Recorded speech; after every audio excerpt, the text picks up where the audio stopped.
Messias é grato a Davi Alcolumbre por sabatina ao STF.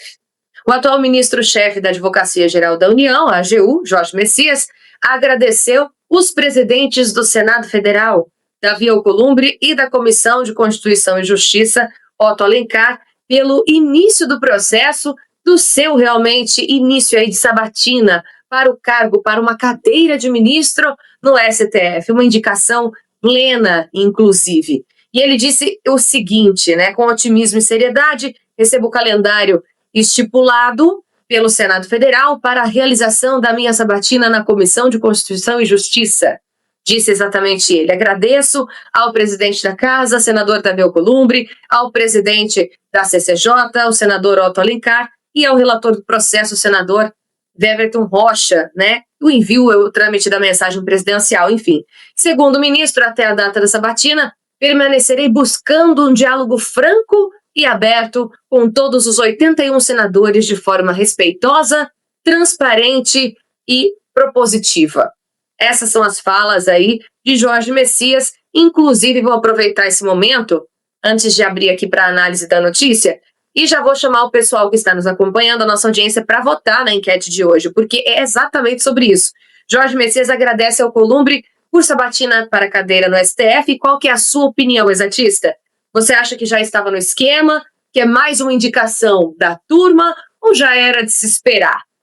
Enfim, a gente acompanhou até aqui os votos também, votossenadores.com.br.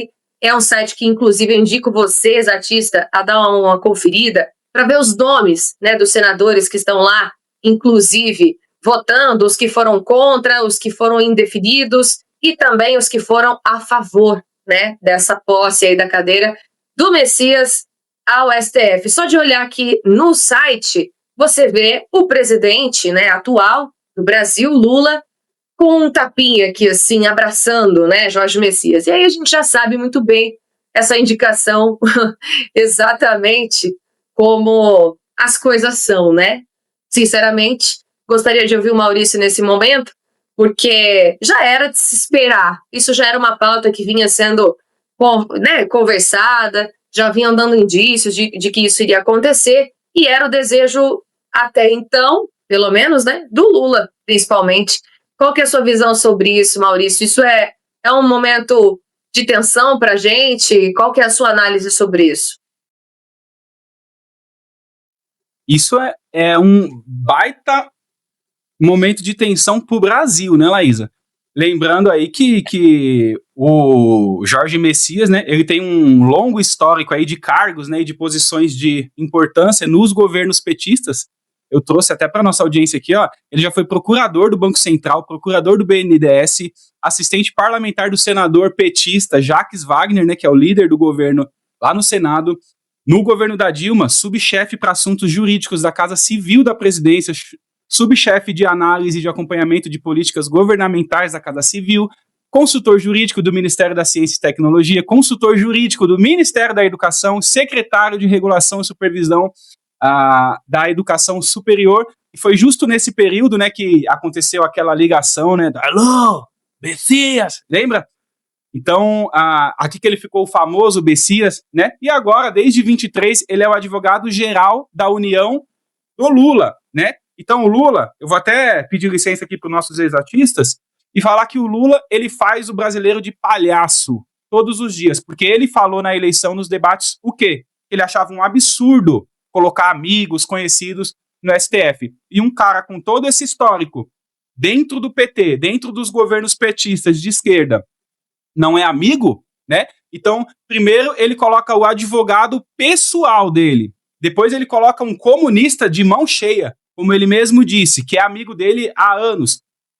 Tem foto dos dois acho que de 30 anos atrás, também amigo, que é o Flávio Dino. E agora ele coloca o advogado institucional dele, o advogado do presidente, Então, se esses caras não são amigos, e aí eu peço para você, exatista, manda esse vídeo aqui, essa live, pro seu amigo petista, que acha que o Lula é tudo aquilo que ele fala, que é o pai dos pobres, que é um cara super honesto e sensato, para eles verem que durante a eleição, durante os debates, ele fala uma coisa, mas depois de eleito ele faz totalmente outra coisa.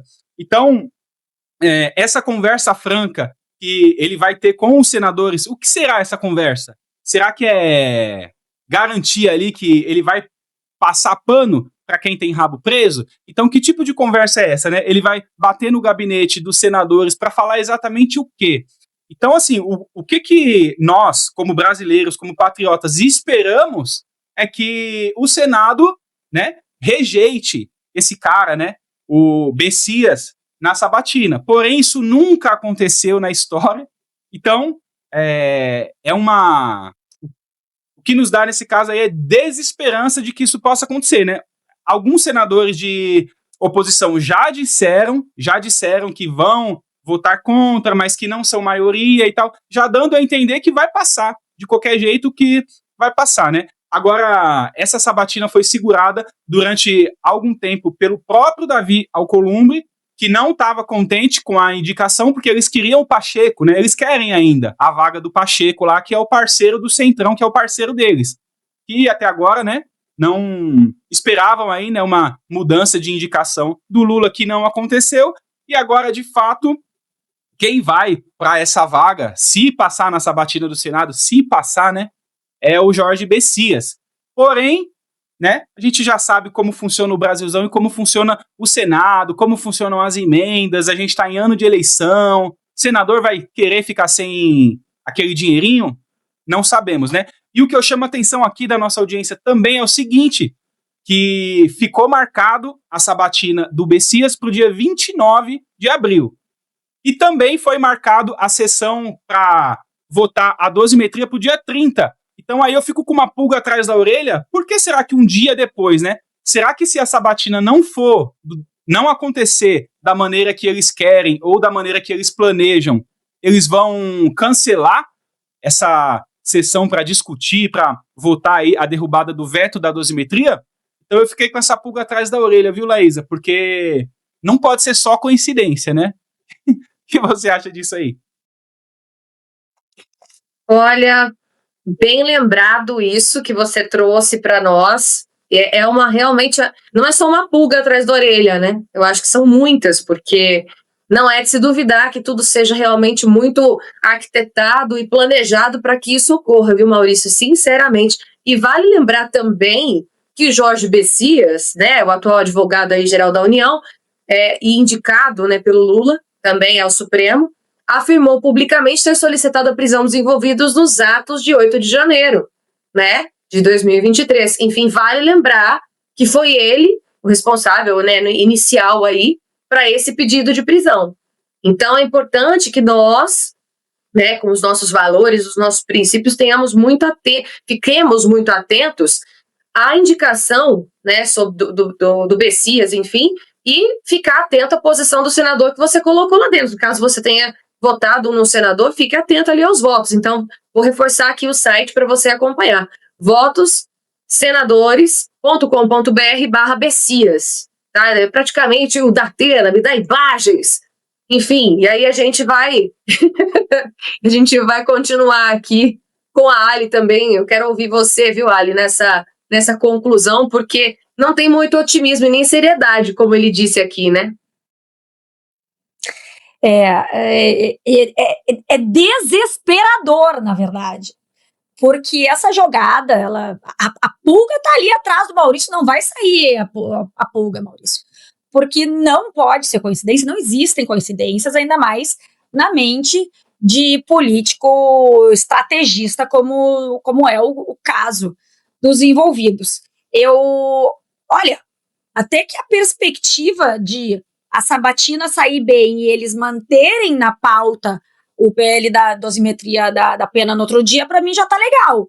O medo é a sabatina sair bem e eles ainda tirarem de pauta o PL da dosimetria, né? A gente não tem nem essa certeza de que vai ter uma troca aí de figurinhas. Agora, o que me deixa muito, muito frustrada, triste, quase desesperada. Eu sou advogada de formação, né? Já tenho um bom tempo que eu me formei. Quando eu era jovem, estudante, nós tínhamos um respeito pelos ministros do STF, né? eram realmente, assim, aqueles ministros eram juristas de verdade com renomado saber, com notório saber jurídico, né? E essa é uma das condições estabelecidas na Constituição.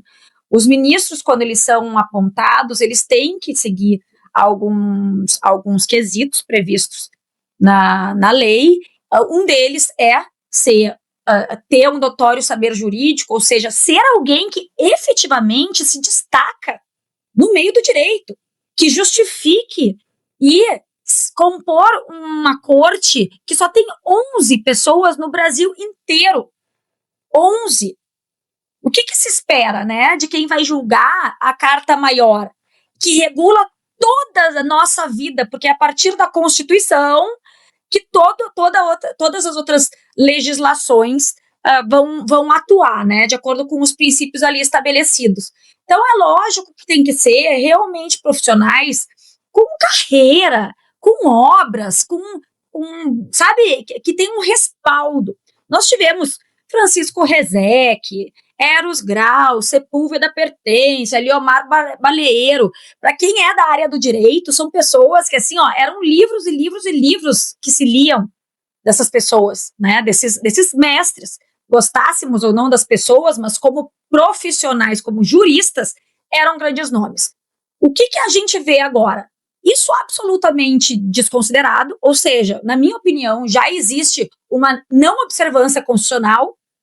Mas quem é que julga a Constituição? O STF. Então adianta eu reclamar? Não, né? Porque eles mesmos que queriam avaliar esse tipo de circunstância. E como se não bastasse, o outro requisito é ter reputação ilibada, ou seja, não ter mancha sobre o histórico da pessoa. E o Maurício mesmo falou, né? Pode não ter cometido crime nenhum, o Messias, mas não tem como a gente não considerar que ele tem uma reputação, uma carreira toda construída ao lado do governo do PT, pelo governo do PT. O que me leva ao terceiro ponto disso. Como nós vamos botar mais uma cadeira, mais um ministro que vai julgar absolutamente de forma parcial? Eu sou muito repetitiva com esse tema da imparcialidade do juiz, porque ele é uma das bases mais básicas, desculpa a redundância, mas da justiça. No momento em que nós somos, que tu é um cidadão que não acredita que o juiz que vai analisar o teu caso será neutro, será imparcial, nós não temos mais justiça. Não temos. E é isso que a gente tem visto. Então, a indicação do Messias, ela só vem a coroar essa percepção, que nem é uma percepção, né? É uma realidade que hoje nós vivemos em um país onde a Suprema Corte, ela é uma corte política. É uma corte política. Ganha ali quem se mantiver mais tempo no cargo para apontar o maior número de ministros. E é isso que aconteceu. Depois de 4 mandatos lá atrás do governo do PT e mais esse mandato atual do Lula, a quantidade de ministros que eles conseguiram indicar, aí o resultado na nossa ditadura de toga que vivemos hoje em dia, com um STF que manda, desmanda conforme seus próprios interesses.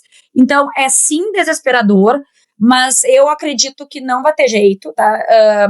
A não ser que aconteça um milagre, que estoure alguma notícia muito bombástica, que sirva de ali como alguma forma de negociação interna. Acho que nós vamos ter que engolir o Messias e ficar reféns por mais tempo do STF. É uma triste realidade, viu, Ai? Bem lembrado isso que você também nos trouxe como análise, porque é muito triste essa insegurança jurídica que nós estamos vivendo aqui no Brasil hoje. Realmente entristece muito e nos preocupa.